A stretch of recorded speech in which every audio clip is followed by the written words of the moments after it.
Olá, bom dia. Em terra de reis e castelos, dragões e guerreiros, este é Porto Carlos. Eu conto contigo para caminhar comigo.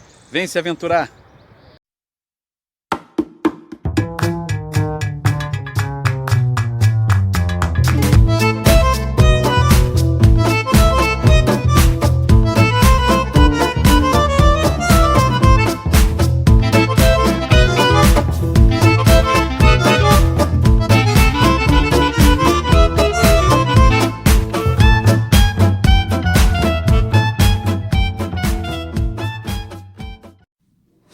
Olá, bom dia. Hoje é dia 22 de abril e foi há 521 anos atrás que seu Cabral chegou ao Brasil. Bem, antes de começarmos nosso vídeo, quero te agradecer por estar aqui. Curta, compartilha, divulga nosso canal, né? Vem se aventurar conosco. Hoje eu estou usando o meu lenço escoteiro porque é a Semana Escoteira. É uma tradição, pelo menos no Brasil, né? Até onde eu sei, na Semana Escoteira, porque dia 23 de abril comemoramos o Dia do Escoteiro no mundo todo, dia de São Jorge, nosso padroeiro. Então, o escoteiro mostra o orgulho de ser escoteiro usando o lenço, né, durante essa semana. E aqui estou fazendo isso, representando aqui o meu grupo escoteiro, que é o 190 GR do Rio de Janeiro, Vital Brasil. E assim eu quero aproveitar e mandar um abraço para toda a família do Vital Brasil, principalmente para o chefe JS, nosso irmão, nosso companheiro, sempre alerta. Estamos juntos nessa grande família. Quero também mandar um abraço para toda a família do Padre Eustáquio, o 7º GEARP de Minas Gerais, principalmente para o meu grande irmão, meu grande companheiro, o Robert. Quero também aproveitar e mandar um grande abraço para os nossos amigos do 121 GE, lá de São Gonçalo, o Jorge Savala Gomes, o Caraquinha, né, que foi um grande personagem da infância de muita gente aí no Brasil, nos anos 70, anos 80. Elaine, forte abraço para você, para o maridão também, toda a família Comarque. Queremos também mandar um abraço para o nosso querido mestre pioneiro Franklin, que está no 49, o nosso querido grupo Professor João Brasil. Também quero mandar um abraço para toda a família do 369 do Rio Grande do Sul, Duque de Caxias, principalmente para o nosso amigo Rafael, que nos abraçou, né, nos acolheu quando estivemos em Santana do Livramento, no Rio Grande do Sul.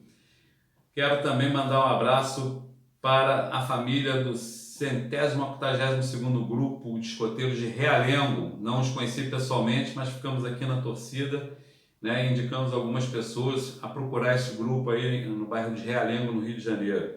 Espero que tenham ido visitá-los e formado parte dessa família. Nosso querido amigo Léo, que é dirigente na Ilha do Governador, está lá, se eu não me engano, lá na escola, eu esqueci, a escola é Senec, se eu não me engano, é um dos grupos mais antigos do Rio de Janeiro que existe lá. Me falhou agora a memória. Já fiz até curso nesse grupo, lá nos anos 90. É uma falha, eu vou corrigir isso aqui nas edições. Então, Léo, sempre alerta para você e para toda a família aí do vosso grupo também. Do grupo 71 de São Paulo, Minuano, chefe Adriano, também um forte abraço. Para a família do 170 Darcy Ribeiro de Minas Gerais, chefe Lamarck, mais novo insígnia da Madeira aí do Brasil também, meu sempre alerta. Tive o privilégio de participar com ele e com um dirigente regional do Espírito Santo e de tantos outros irmãos escoteiros, de uma live que houve no YouTube, Facebook, agora não me recordo, falando sobre o autismo e como o escotismo pode contribuir. Isso é muito interessante porque o escotismo ele é algo que agrega pessoas de qualquer etnia, de qualquer classe social, de qualquer religião, porque o escotismo ele é mundial, ele acolhe a todos de forma igual, e principalmente para os meus irmãos queridos que fizeram parte comigo do antigo 55 do Rio de Janeiro, o chefe Antônio Ribeiro de Jesus, que não existe mais infelizmente, e do 97 GE Joaquim Lavoura, que também não existe mais. Tanto o numeral 55 do Rio de Janeiro quanto 97 do Rio de Janeiro hoje pertencem a outros grupos. E também vai aí meu sempre alerta para vocês. E de tantos outros grupos escoteiros aqui que eu não citei, que eu gostaria de citar, que eu conheço, mas aí faríamos uma citação muito longa. Bem, esse aqui é o canal Porto Carlos, eu sou Carlos Henrique, e vem se aventurar comigo, porque em terra de reis e castelos, dragões e guerreiros, nós queremos mostrar para vocês os trilhos, os caminhos, né? A qualidade de vida que nós temos de oportunidade aqui de experimentar nossos parques, nossa vida natural. Inclusive até chegou recentemente aqui pela Câmara de Gaia, né? Um materialzinho falando sobre a revitalização de alguns parques e de algumas praças, e por acaso no último domingo eu percorri parte do novo trilho, novo caminho, novo percurso urbano que foi criado aqui na cidade, passando por vários locais que possuem sítios e localizações que ultrapassam até 300 anos de idade. Bem, esse aqui é o segundo volume do que começamos a falar sobre Portugal, por isso que eu estou dizendo que é um segundo volume, e meu objetivo agora é falar exclusivamente de Vila Nova de Gaia, a municipalidade ou concelho em que eu estou vivendo. Só para que nós possamos nos recordar, no primeiro volume falei um pouco sobre a história de Portugal, e foi bem resumido, foi bem recortado mesmo, e mesmo assim deu um vídeo longo, né? E onde procuramos falar sobre como é a estrutura administrativa aqui de Portugal, né? Um pouco diferente do Brasil, por exemplo, freguesias no Brasil dão nome de bairros, mas não compõem hoje, vamos assim dizer, uma divisão administrativa das municipalidades. Muitos municípios são divididos em distritos que também não têm uma característica administrativa, mas cidades como São Paulo, que é a capital do estado de São Paulo, Rio de Janeiro, a capital do estado do Rio de Janeiro, possuem subprefeituras ou áreas administrativas, porque são cidades muito grandes, muito populosas e seria uma forma de administração melhor. Pois bem, a nossa produção aqui fez uma pesquisa sobre a GNR. A GNR faria uma função nacional aqui na segurança, como Polícia Rodoviária, Polícia Federal, e é comandada por generais, ela é mais militarizada. A PSP, que é a Polícia de Segurança Pública, já faz o policiamento já dentro das cidades, junto com a Polícia Municipal, que seria o equivalente no Brasil à nossa Guarda Municipal. Então, parte da administração ou da responsabilidade, ela está muito ligada ao território desses concelhos. Tanto que, por exemplo, aqui na nossa cidade são 15 freguesias, e temos pelo menos aqui, que eu já tenha passado na frente, que eu já vi, pelo menos três corporações de bombeiros, sendo que aqui há o voluntariado também para ser bombeiro, além do bombeiro de profissão. E isso tem uma coisa muito interessante, porque se nós pensarmos na estrutura administrativa, o concelho ou o município, ele abrange uma área territorial, que aqui no caso de Vila Nova de Gaia são mais de 162 quilômetros quadrados. O nosso município ele faz divisa a oeste com o Oceano Atlântico, ao sul está o distrito de Aveiro, que seria equivalente no Brasil a um outro estado, com as municipalidades de Aveiro, Aveiro é o distrito, com as municipalidades de Espinho e de Santa Maria da Feira. Por boa parte do nosso município, nós temos como divisa natural, e aí não é por terra só com o Aveiro, com o Rio Douro. Então o Rio Douro ele corre a nosso norte, né? Também a nordeste e a sudeste. Então, tecnicamente, o que temos como municípios limítrofes, ao norte temos o município do Porto, que é também o distrito 7, o equivalente a 7, estamos na área metropolitana do Porto, e temos Gondomar também. Nós falamos bastante sobre a divisão dos municípios aqui no nosso distrito. Então, já citei que nós estamos na região norte de Portugal, no distrito do Porto, e Vila Nova de Gaia está na área metropolitana, e por estimativa, baseado no último censo de 2011, nós estamos passando por um novo censo. Inclusive ontem Eu e minha família respondemos já ao censo de 2021, já vamos estar integrados no novo quantitativo populacional, tanto do país quanto do nosso concelho. É estimado em 302 mil habitantes, colocando Vila Nova de Gaia como o terceiro município mais populoso do estado português. Pois bem, essas 15 freguesias, e vocês podem conseguir, eu estou me baseando justamente a minha fala em pesquisas feitas principalmente na Câmara de Gaia. Aqui a prefeitura ela é muito bem, como eu posso dizer, ela é muito bem trabalhada em informação.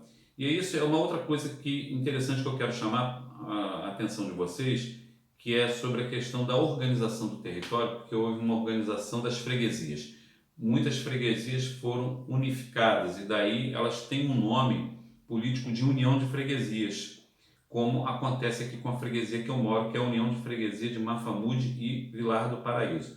Então, como eu disse para vocês, nós temos aqui ao todo 15 freguesias que está em ordem, nas minhas anotações, em ordem alfabética, que é Arcozelo, Avintes, Canelas, Canidelo, Grijó e Sermonde, Gupilhares e Valadares, Madalena, Mafamude e Vilar do Paraíso, que é onde eu habito, Oliveira do Douro, Pedroso e Seixezelo, Sandim, Olival, Lever e Crestuma, Santa Maria e São Pedro da Furada e São Félix da Marinha. E para concluir, Cerzedo e Perocinho e Vilar do Andorinho.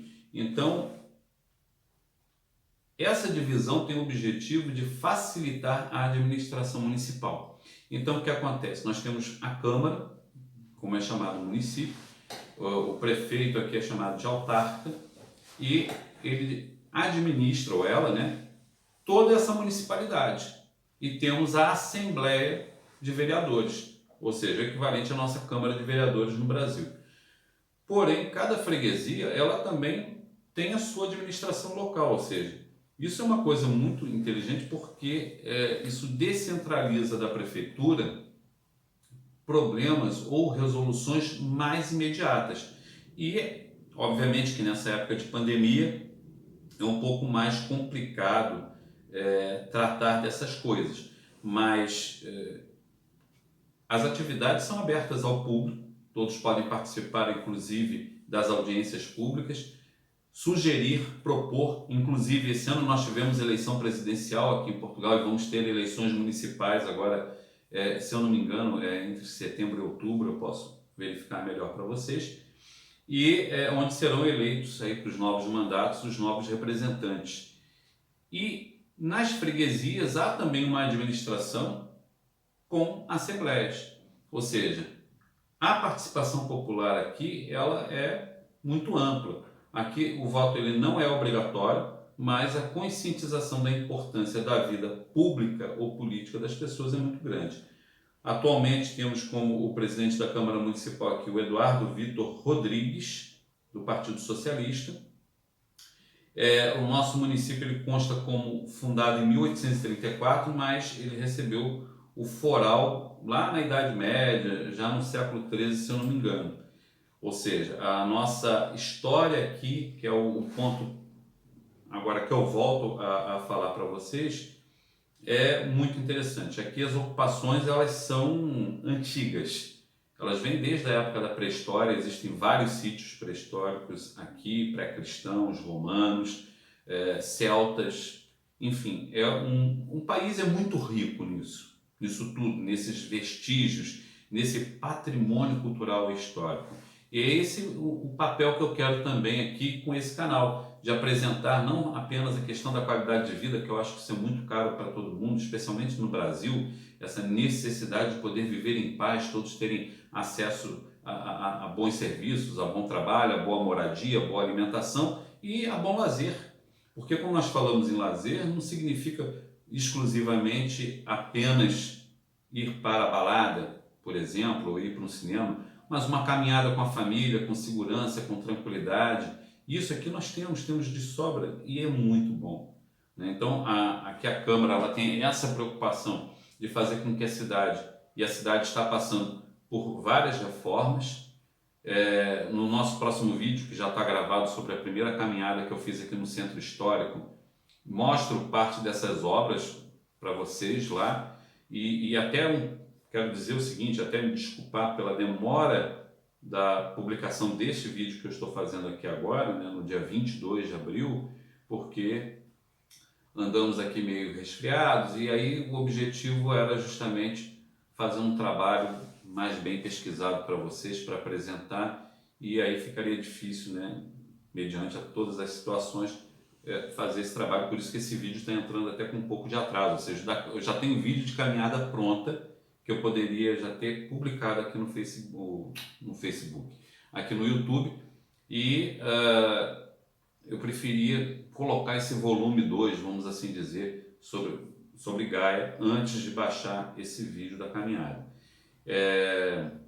Como eu falei para vocês quando eu estava lá no Parque da Lavandeira, né, na sua reabertura, a ideia é fazer justamente, primeiro, os trilhos, os percursos que são indicados pela Câmara, para depois eu mesmo ir inventando aqui os meus e visitando os parques, os pontos históricos, que é também o nosso objetivo principal aqui, para poder apresentar primeiro Vila Nova de Gaia e depois outras localidades para vocês. Uma outra curiosidade que eu quero chamar a atenção sobre a valorização desse patrimônio histórico-cultural aqui em Portugal é que, por exemplo, recentemente, tem 2 semanas eu acho que foi publicado aqui, um sítio de um templo pré-cristão que foi descoberto próximo a uma obra. Se eu não me engano, é a obra de ampliação do metrô. Nós temos aqui uma linha de metro que vai ser ampliada em 4 estações, né, em direção ao sul, e vamos ter uma segunda linha de metrô, ligando a cidade de Gaia à cidade do Porto. Então, é um sítio também bem favorecido nesse aspecto. E toda obra, quando ela encontra um vestígio arqueológico que pode ser muito interessante, ela é estudada, ela é pesquisada com o objetivo de preservar, porque o patrimônio histórico, cultural de um povo é também a sua riqueza. Nós costumamos colocar riqueza sempre no contexto monetário, financeiro, mas não, riqueza também se dá em outros contextos. Então nós temos aqui, e aí quem tiver mais curiosidade, né, é só buscar a Câmara Municipal de Gaia, e existem, minha principal fonte é a Câmara de Gaia, onde nós temos a fala sobre a ocupação humana, que remonta ao Paleolítico, na altura de 100 mil anos antes de Cristo. Obviamente a ocupação humana aqui no final do Neolítico, né, a organização das comunidades, nas primeiras comunidades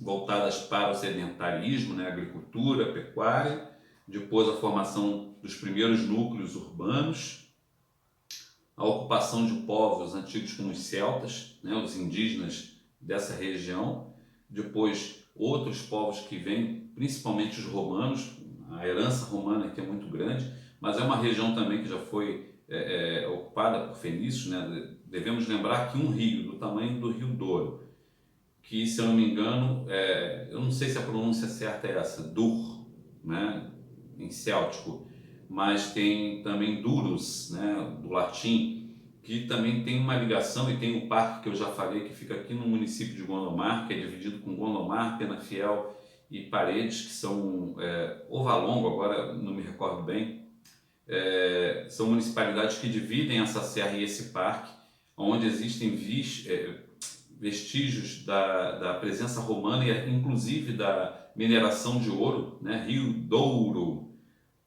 tem muito a ver também com essa questão da exploração do ouro, né? E as ocupações que vão se sucedendo, a ocupação muçulmana, a reconquista cristã, a formação do Estado português, né? Portugal nasceu em Guimarães, foi constituído em Guimarães, depois teve lá em 1139, em 1143 teve o Tratado de Zamora, que ratificou a independência portuguesa, mas Portugal vem de Porto Cali, ou seja, o nome dessa região aqui, o Porto Fiscal, né? O porto que já era famoso pelo seu vinho.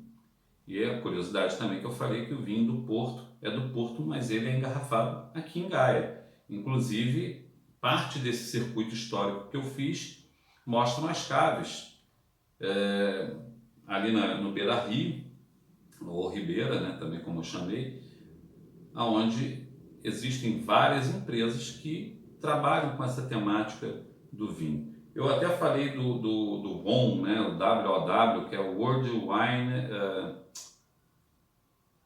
Eu vou colocar o nome da empresa aí. É uma empresa grande que tem aqui, que tem uma restauração, né, o restaurante, que apresenta esse prazer. Porque o beber vinho é algo que traz prazer, né? É uma cultura muito interessante nesse aspecto. Já falamos da ocupação romana e sobre a Gaia medieval.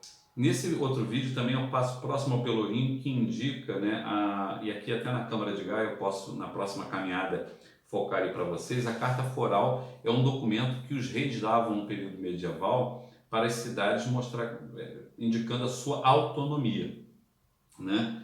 E aqui em Gaia, essa autonomia aconteceu lá no século XIII e a partir daí a cidade ganha sua importância aqui na Constituição Histórica da cidade. Então, creio que não há muito mais o que falar, porque, volto a dizer, essa região também ela é importantíssima para a história do Brasil.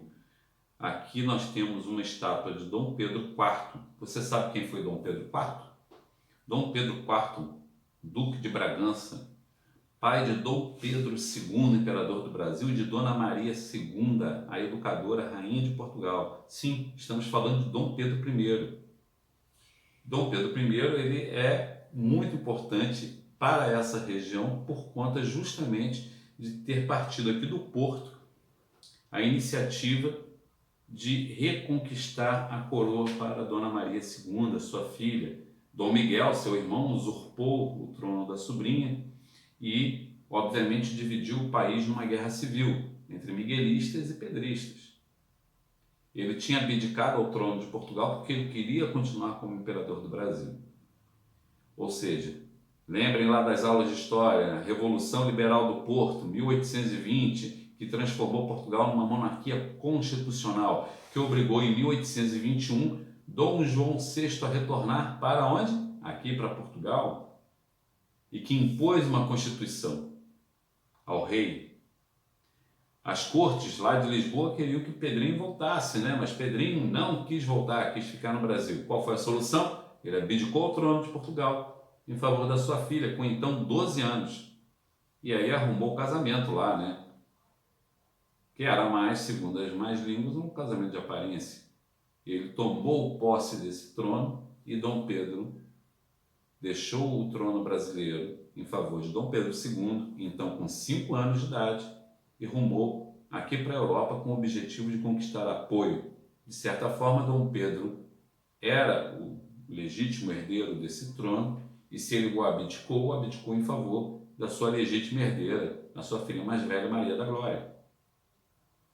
E esse é um outro ponto de interesse que assim que nós trabalharmos bastante aqui Gaia, vou levar vocês aos pontos principais dessa história, inclusive o hotel ou os hotéis onde Dom Pedro II, em suas viagens aqui ao norte de Portugal, ficou hospedado.